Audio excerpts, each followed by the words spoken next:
de fuerza con y sin transferencia de la enfermedad de Parkinson y sus efectos en la tarea de levantarse y caminar. Mi doctor, ¿su merced proyecta si es tan amable? Señor, ya estoy acá intentando. Perfecto. ¿Están viendo ahí ya? Sí, señor, ya la estamos viendo. Ok. Buenas tardes para quienes se encuentran en la sala. Buenas tardes, doctor Diego. Muchísimas gracias. Y sí, estamos acá en la sala y tenemos algunos conectados. Muchas gracias. Perfecto, ok. Bueno, buenas tardes para todos. Mi nombre es Diego Rojas. Soy profesor, docente investigador acá en la Universidad de Los Llanos, en la ciudad de Villavicencio. Vengo a comentarles un trabajo denominado entrenamiento de la fuerza con y sin transferencia en la enfermedad de Parkinson y sus efectos en la tarea de levantarse y caminar. Este trabajo pues es un pequeño apartado de lo que fue mi tesis doctoral que desarrollé en la Universidad Estadual Paulista, Campus Río Claro, en Brasil. Tuvo financiación del CAPES y se desarrolló en el Laboratorio de Estudios de la Postura y la Locomoción. Bueno, entonces, inicialmente hay que entender qué es la enfermedad de Parkinson. La enfermedad de Parkinson es una enfermedad neurodegenerativa progresiva caracterizada por la muerte de las neuronas dopaminérgicas de la sustancia negra en la parte compacta.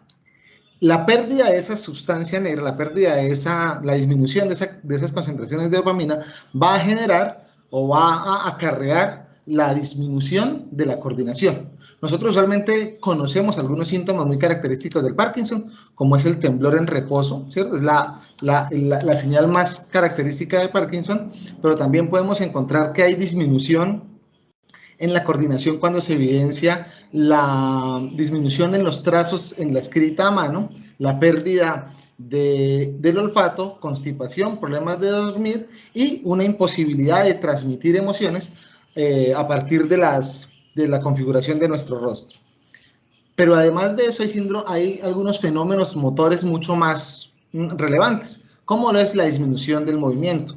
Hay un síntoma específico del Parkinson que se conoce como bradicinesia, que consiste en la disminución de la velocidad de los movimientos, lo que va a conllevar una disminución en la velocidad de la marcha.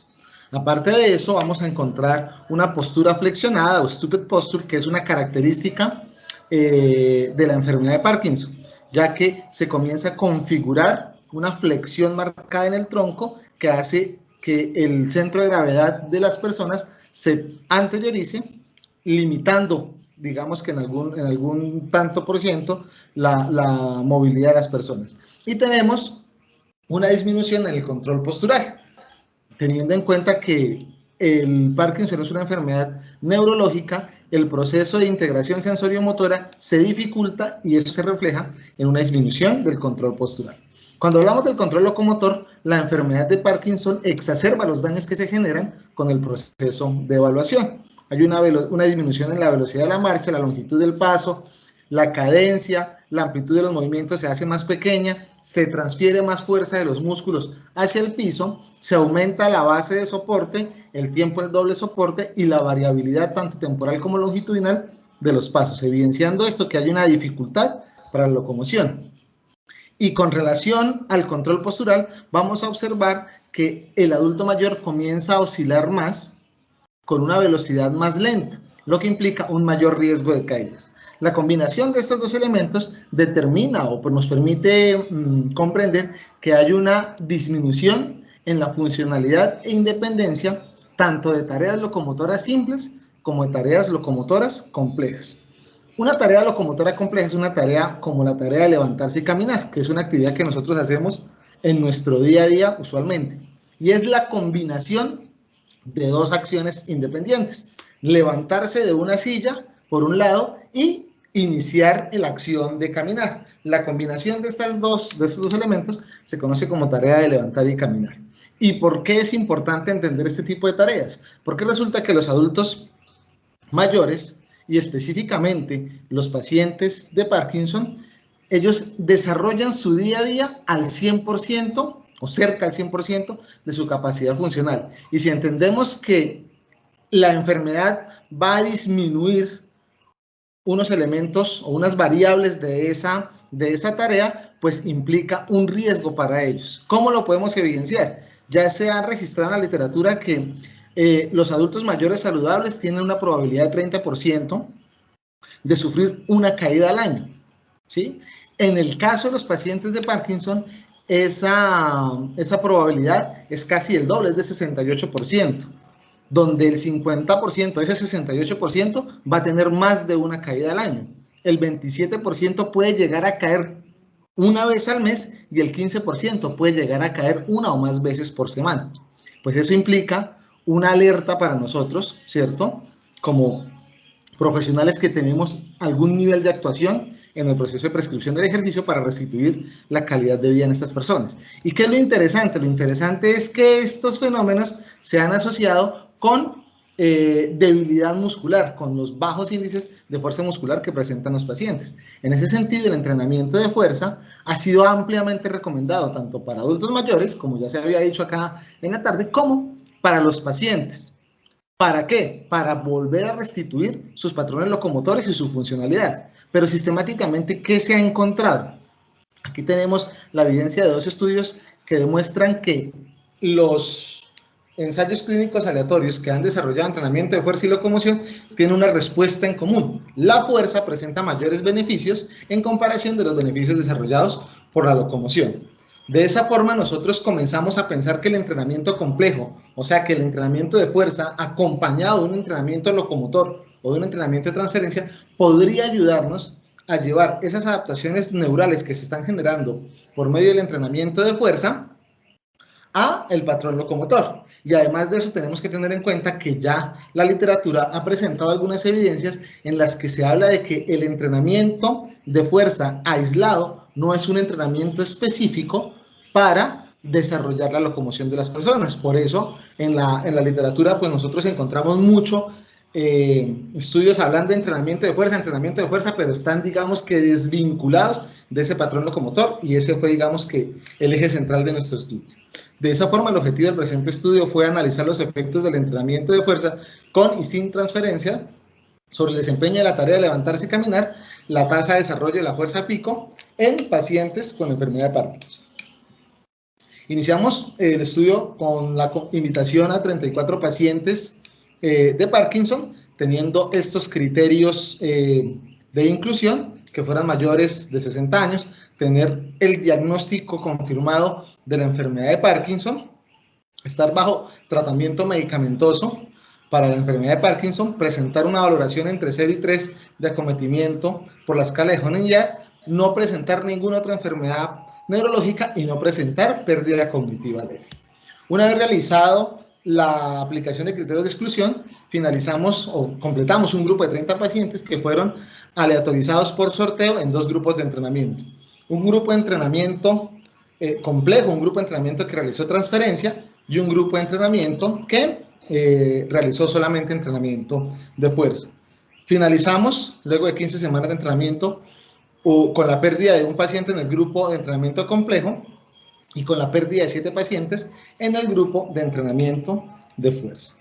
Nosotros evaluamos la tarea de levantarse y caminar, que está dividida en 4 fases. La primera fase es el tiempo que se tarda la persona en despegar la cadera de la silla.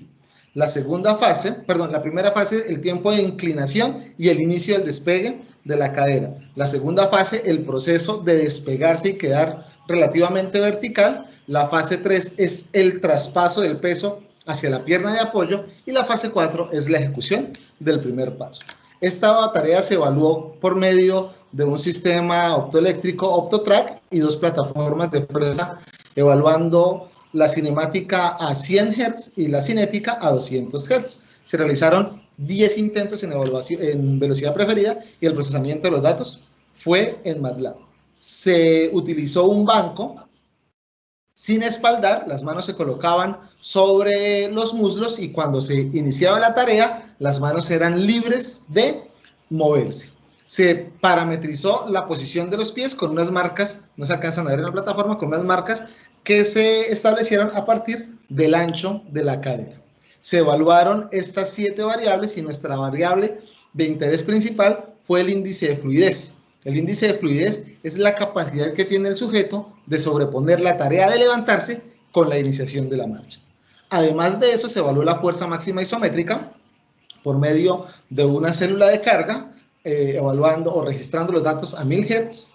Se utilizó para el registro de los datos LabVIEW Signal Express y el procesamiento se desarrolló en MATLAB, y nuestra variable de interés es la tasa de desarrollo de la fuerza hasta el pico de fuerza, o sea, cuánta fuerza soy capaz de desarrollar yo por cada milisegundo. Se realizaron 3 intentos de 5 segundos y hubo una recuperación de 1 minuto entre cada intento. Nuestro protocolo de entrenamiento se desarrolló en 15 semanas con una frecuencia de 3 veces por semana y 60 minutos de duración cada entrenamiento.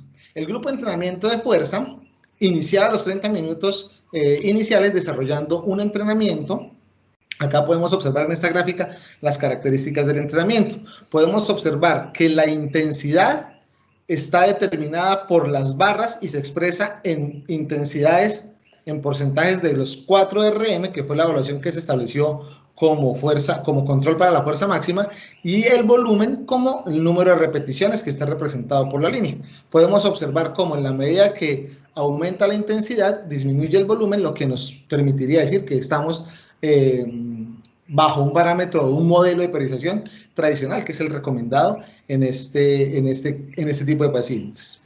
En los segundos 30 minutos, una vez terminado el entrenamiento de fuerza, los pacientes desarrollaron un entrenamiento locomotor que se desarrolló de forma secuencial. Las primeras semanas desarrollaron entrenamiento de marcha, luego desarrollaron entrenamiento de marcha e iniciación de la marcha, y finalizaron con iniciación de la marcha y acciones relacionadas con la tarea de levantarse y caminar. Por el otro lado, hay una característica principal, es que se utilizó ambientes naturales y se utilizaron diferentes inclinaciones en la ejecución de este entrenamiento locomotor. Por otro lado, el grupo de entrenamiento de fuerza iniciaba los 30 minutos de la sesión con un entrenamiento respiratorio de bajo impacto físico y seguidamente desarrollaban exactamente el mismo entrenamiento que había desarrollado ya el grupo de entrenamiento complejo.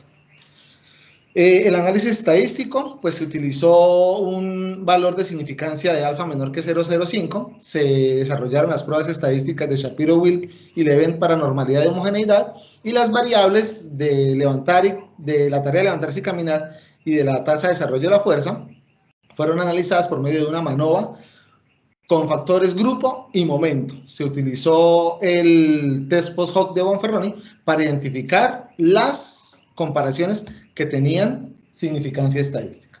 Iniciamos con los datos de caracterización de los grupos, donde es importante resaltar una primera cosa: los grupos son iguales estadísticamente, no tienen ninguna diferencia entre ellos. Y cabe mencionar que el nivel cognitivo general, evaluado por mi examen de estado mental, es equiparable. Y eso es importante porque, como se había mencionado antes, a nivel cognitivo, y más en estos pacientes, el nivel cognitivo es una variable que influencia el componente locomotor de los sujetos. Entonces iniciamos con los resultados de tasa de desarrollo de la fuerza. En todas las gráficas que voy a presentar sistemáticamente vamos a encontrar que la medida de la variable está representada en el eje vertical, los momentos de evaluación en el eje horizontal, y que el grupo de entrenamiento complejo se encuentra representado por una línea verde y el grupo de entrenamiento de fuerza por una línea azul. Entonces, ¿qué encontramos acá? Ambos grupos aumentaron su tasa de desarrollo de la fuerza entre el momento pre y el momento post. Sin embargo, el grupo de entrenamiento complejo aumentó significativamente o finalizó con valores significativamente más altos en la tasa de desarrollo de fuerza en comparación del grupo de entrenamiento de fuerza. Para el índice de fluidez encontramos que el grupo control mantiene sus valores, no tiene un cambio entre el pre y el post. Sin embargo, el grupo de entrenamiento complejo incrementa significativamente el índice de fluidez, permitiéndonos comprender o permitiéndonos asumir que está haciendo una sobreposición de las tareas de levantarse y de caminar, que está evitando o que está posibilitando la combinación de esas dos tareas, lo que hace que sea más eficiente y que tenga una mejora en la ejecución de la tarea. Cuando evaluamos el tiempo de las fases, ¿qué encontramos nosotros? Encontramos que para la fase 1, que es la fase en la que el tronco se inclina y comienzo a generar fuerza para despegarme de la silla, el grupo control desarrolló esta fase en un menor tiempo en comparación del grupo de entrenamiento, el grupo de entrenamiento complejo desarrolló la fase en menos tiempo en comparación del grupo de fuerza. Al igual que la fase 2, que es el momento ya donde ya estoy buscando la mayor verticalidad posible, y la fase 3, que es el tiempo en el que yo hago el desplazamiento de la masa hacia la pierna de apoyo que voy a utilizar para dar el primer paso. Entonces, ¿qué encontramos nosotros principalmente? Encontramos que evidentemente el entrenamiento de fuerza combinado con el entrenamiento de fuerza locomotor es un indicativo positivo de mejora de fuerza, al igual que lo encontraron Scandales y Batista, respectivamente en los años que se pueden observar ahí. Sin embargo, nosotros encontramos aumentos del 34% en la fuerza isométrica máxima voluntaria y del 25% en la tasa de desarrollo de la fuerza. Esto es importante tenerlo en cuenta porque otros autores han hablado de que el entrenamiento aeróbico los efectos del entrenamiento aeróbico específicamente a nivel de vascularización posibilitan una mejora de los valores de fuerza. Y encontramos estudios recientes, como el de estos autores que se encuentran acá abajo, que evidentemente aumentan ostensiblemente los valores de fuerza isométrica máxima y ellos soportan estos hallazgos en la evidencia de la vascularización que se genera a nivel del sistema nervioso central. Nosotros asumimos que nos pasó lo mismo, teniendo en cuenta que el entrenamiento locomotor que hacía el grupo de entrenamiento complejo tenía un componente alto aeróbico, porque eran repeticiones de ejecuciones de caminar, de ejecuciones de variar las trayectorias, etcétera, etcétera. Además de eso, específicamente encontramos beneficios muy puntuales en lo que fue la tarea de levantarse y caminar. Encontramos una disminución en la primer fase del movimiento y particularmente, que son datos que no tenemos reportados, encontramos una variable muy interesante y es que el tronco de los pacientes dejó de flexionarse en demasía. El adulto mayor y el paciente con Parkinson establece una estrategia nueva para el movimiento. Él flexiona mucho el tronco porque la extensión que va a hacer posterior a comenzar el movimiento va a ayudar a generar momentum superior y va a hacer que la fuerza que se necesita a nivel de cuádriceps disminuya. Los pacientes con los que trabajaron disminuyeron el tiempo y disminuyeron la flexión del tronco, lo que nos hace pensar que se está restituyendo la funcionalidad, él está teniendo mayor autonomía para poder generar la fuerza y comenzar a levantarse. Además de eso, encontramos que la velocidad con la que el adulto mayor o con la que los pacientes se levantaron vuelve a ser casi parecida a las variables que presentan esos autores en esta misma tarea con adultos mayores físicamente activos. Específicamente en la ejecución del primer paso encontramos, como estos tres autores que tenemos ahí, que se aumentó la velocidad del paso. No aumentamos la longitud del paso, lo que aumentó fue la velocidad con la que se movió el paso. Y eso es importante. ¿Por qué? Porque estamos mejorando la velocidad del movimiento, no a partir de la longitud, sino a partir de la temporalidad, que es un elemento crucial de acuerdo a estos autores que trabajan específicamente esa variable de la bradicinesia, o la bradicinesia, que es la velocidad, la lentitud del movimiento.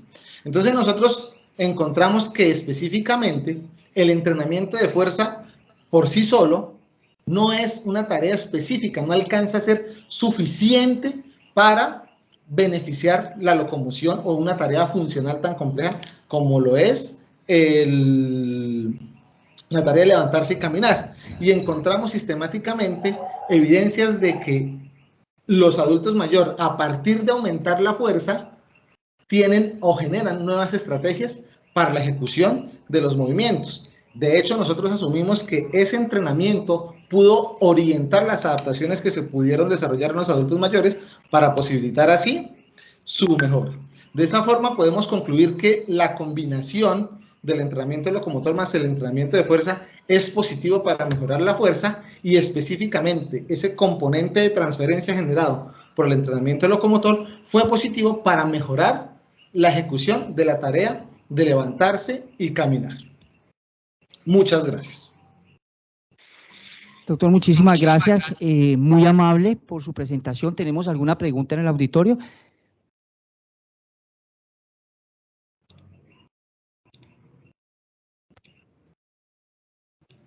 Buenas tardes. Si bien sabemos que el Parkinson es una enfermedad neurológica progresiva, ¿por qué se determinó que los participantes superaran los 60 años de edad? Y teniendo en cuenta esta edad, ¿en qué consistía el proceso de entrenamiento de la fuerza? Ya sabiendo que el trabajo cardiovascular se dio mediante caminatas. Entonces quisiera saber el componente de fuerza, qué ejercicios o qué actividades incluía. Ok, el ejercicio, los entrenamientos de fuerza se desarrollaron específicamente a partir de 5 ejercicios, todos centrados en el tren inferior. Se desarrolló todo el complejo de entrenamiento se desarrolló en máquinas, extensión de rodilla, flexión de rodilla para isquiotibiales, prensa de 45 grados, gemelos, o en la parte del sóleo y de los gastronemios se trabajó en una prensa de 90 grados haciendo la dorsiflexión y la plantiflexión del tobillo, y se desarrolló una media sentadilla en una máquina Smith, ¿sí? Entonces la progresión que hicimos nosotros es una progresión, un entrenamiento de fuerza progresivo, ¿cierto? Un entrenamiento de fuerza que tuvimos en cuenta como seguridad, como lo plantea el doctor Corcos en un estudio que desarrolló a principio de esta década. 4 repeticiones máximas es, digamos, que una buena medida para trabajar con los pacientes. Nos sumamos a esas variables y a esas recomendaciones y desarrollamos así nuestro entrenamiento. Los pacientes que trabajamos nosotros en el laboratorio de Brasil son adultos mayores. ¿Para qué? Para homogeneizar el proceso de intervención, porque donde nosotros cojamos un adulto joven, porque ya hay reportes de pacientes con enfermedad de Parkinson desde 35 años, nosotros colocamos un paciente de esos dentro de nuestro grupo, lo que va a hacer es nos va a hacer un ruido importante los datos y no vamos a encontrar resultados positivos. Buenas tardes, noches ya. Tengo una pregunta respecto a la forma como se evaluó la fuerza inicialmente, o bueno, al inicio y al final, con la variable de la tasa de desarrollo de la fuerza. Sí, señor. Que es con una celda de carga. ¿A qué músculo se dirigió esa evaluación y cómo se realizó? Específicamente no evaluamos un paquete muscular, evaluamos la fuerza de extensión de la pierna. La persona se colocaba dentro de una prensa de 90 grados que estaba instrumentada, porque es una evaluación isométrica, y se le pedía simplemente que intentara extender las piernas lo más rápido y lo más fuerte posible. No estábamos evaluando específicamente músculo por músculo, ¿sí? Porque es una limitación, no teníamos equipo, pero digamos que intentamos solventar esa evaluación de fuerza con una evaluación un poco más funcional. ¿Esa contracción isométrica fue durante algún tiempo o lo más 5 rápido? segundos. 5 segundos. Vale, muchas gracias. Ok. Profesor, lo felicito por el trabajo, tremendo trabajo, de verdad, y además súper bien explicado. Ahora cuando hablaba justamente de las 4 RMs, lo iba a preguntar como qué intensidad, cómo hicieron los ejercicios, pero bueno, esas 4 RMs a las que ustedes se remitieron, pues ya me queda claro. Pero entonces quisiera saber 2 cosas. La primera, el Parkinson tiene algunas fases o algunos estadios, ¿verdad? Supongo. Sí. Ustedes, ¿cómo fue? Porque ahí no lo vi en los criterios de inclusión. Entonces, ¿lo tuvieron en cuenta? Porque, claro, vamos a hacer 4 RMs, o ya no las RMs, sino cualquier cosa. De pronto con un tipo que esté en estadio 1 y de pronto con otro que esté, no sé, en estadio 5, si existiera. Entonces, Sí. un poquito como Okay. Nosotros dentro del laboratorio, no sé si acá están viendo esta diapositiva. Sí. ¿Sí? Entonces, sí. Nosotros dentro del laboratorio contamos con un un neurólogo que es el encargado de realizar las evaluaciones, ¿sí? Entonces, nosotros solamente trabajamos en etapa 0 a 3 porque son las etapas donde los adultos, donde los pacientes son funcionales.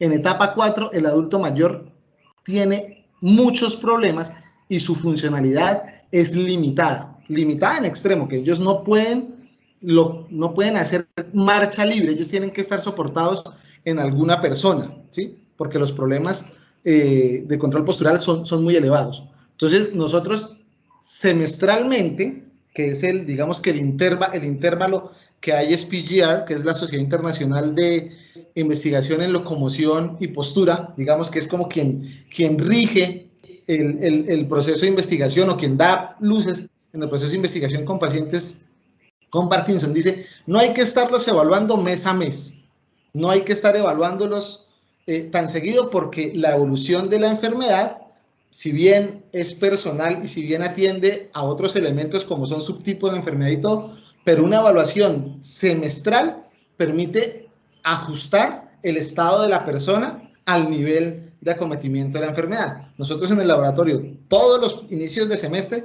se hacía la evaluación. Si las personas quedaban en 3.5, ya automáticamente ellos participaban de las actividades, pero no se tenían en cuenta para las evaluaciones, porque el problema es ese. Si yo le voy a decir a una persona que no es capaz de caminar sola, levántese de una silla y camine, estoy colocándola en riesgo porque ella se puede tropezar, se puede caer, y pues digamos que eso tiene implicaciones bioéticas complejas. Perfecto, muchas gracias.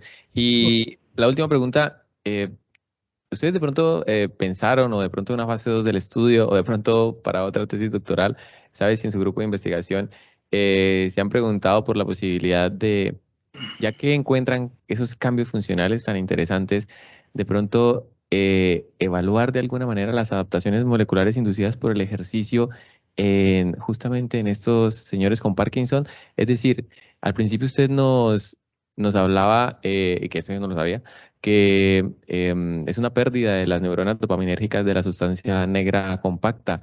Sí, ¿Hay algún biomarcador que de pronto, no sé qué sé yo, de pronto en sangre, en plasma, en suero, de pronto en líquido cefalorraquídeo, no sé, o muscular, que de pronto nos pueda dar un indicador de esa vía molecular que estamos mejorando a través del ejercicio? Ese digamos que en este momento es el tema caliente en lo relativo a la investigación en Parkinson. Se están buscando biomarcadores que sean responsivos a los diferentes tipos de entrenamiento. Y usualmente hablemos a los diferentes tipos de entrenamiento porque la investigación en Parkinson se centra principalmente en dos: entrenamiento de fuerza y entrenamiento locomotor o multicomponente, porque el entrenamiento aeróbico es muy restringido con este tipo de pacientes porque el entrenamiento aeróbico favorece la disminución de la dopamina, o sea, hace que la enfermedad avance más rápido, ¿sí? Pero en este momento yo no le podría decir porque no tengo conocimiento claro. Lo que sí es que se está estudiando mucho. El laboratorio del profesor Tibor en Holanda, que son líderes en ese campo, están comenzando a trabajar con biomarcadores, y el laboratorio del profesor Hausdorff en Israel, ellos están trabajando en esa, digamos que esa es la punta de lanza, los dos laboratorios que están trabajando en eso, pero yo en ese momento no le podría dar a ciencia cierta razón sobre esa pregunta. ¿Tenemos otra pregunta?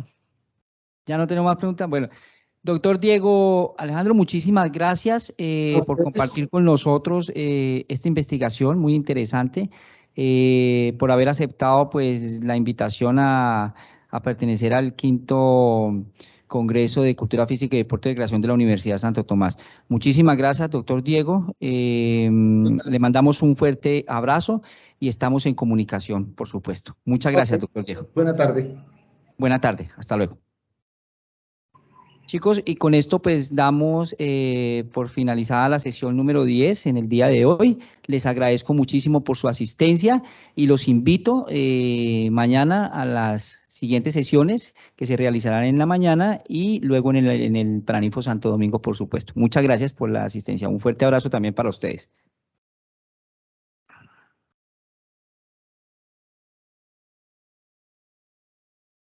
Gracias, doctor Diego Alejandro. Ya nos podemos, si desea, pues desconectar.